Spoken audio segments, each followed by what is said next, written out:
ګرانو کتونکو السلام علیکم. زه محمد سلمان همدرد د حق غږ پښتو چینل خبري لنډیز کې ستاسو کوربه اوس تاسو پام را اړوم د مهمو خبرونو لنډیز ته. ترکیه دفاع وزیر هلوسی اکار ویلي چې د عراق په شمالي سیمو کې عملیات په بریالیتوب پای ته رسیدلي. د نوموړي په خبره د دې عملیاتو له پیله تر اوسه د پی کې کې 48 وسلوال وژل شوي او ګڼ نور یې ټپیان شوي دي.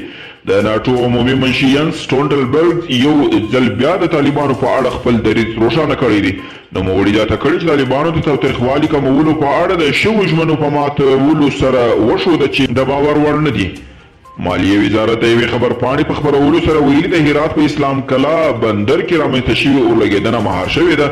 خبرپاڼه کاږي چې د یادې اورلګېدنې له امله د رامنځته شویو زیانونو د څرنګوالي او څېړنې لپاره یو پلاوی سیمې ته استولی دي.